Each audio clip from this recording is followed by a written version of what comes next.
biggest advantage is, I think, is the safety. We don't have randomized trials to compare this technique to heparin only, except this smaller Ultima trial. We don't have a comparison to systemic thrombolysis in terms of randomized trials. I think we will never have this, at least not compared to systemic thrombolysis.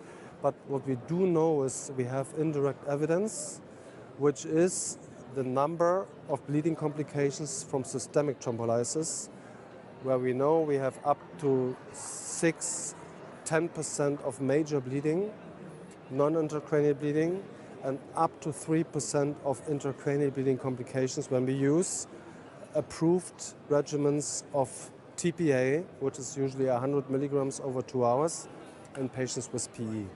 So for me it's quite clear, and also it's according to the guidelines, that we don't routinely use systemic thrombolysis for PE patients who are not in shock anymore.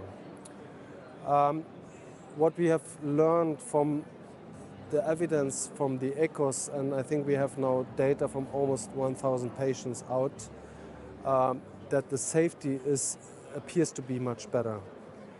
Again, not randomized, but what we see is major bleeding of 2 to 3% in the data we have, and we have extremely few intracranial bleedings. We have, I think, 1 or 2 are published out of almost 1,000 patients. So this is clearly less than the 3% we see with systemic thrombolysis.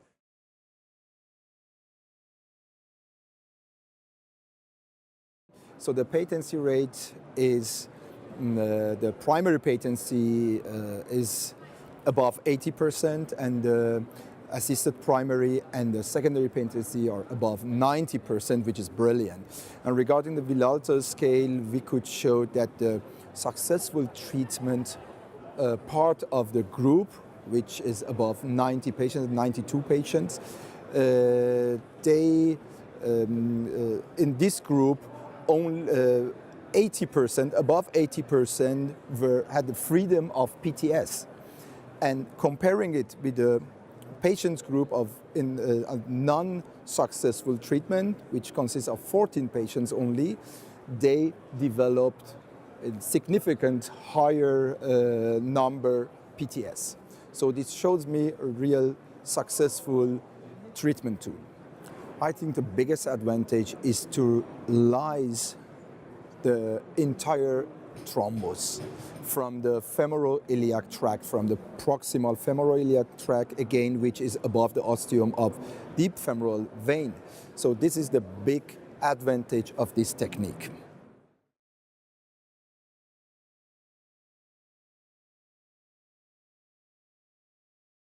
Millions are suffering chronic FEMPOP deep vein thrombosis all over the world, and most of the patients have non-healing venous wounds and hyperpigmentation, very bad quality of life, and venous claudication. And they are really suffering, and patients often told that there is nothing we can do about it, we just have to live with it.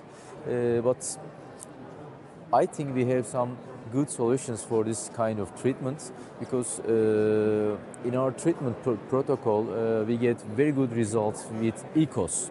Our ulcer healing rates and patencies are very well. We use EKOS catheter for this chronic clots, just for softening effect, and we use TPA also, just preventing acute thrombus inside of the vein. And we believe that if we keep open the vein at least 6 months, the ulcers are healed. And we're just trying to this for this kind of patients, because they have no solution. They went a lot of doctors, they've tried a lot of treatment options, but they have no solutions right now, especially for the chronic FEMPOP disease treatment.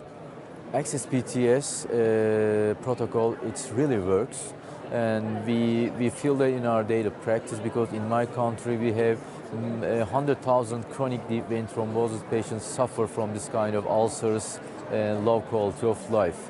We started 2 years ago with Access PTS trial and this kind of treatment options for chronic FEMPOP DVT, and what we saw that if we keep open that veins, the patient's quality of life will be very great and higher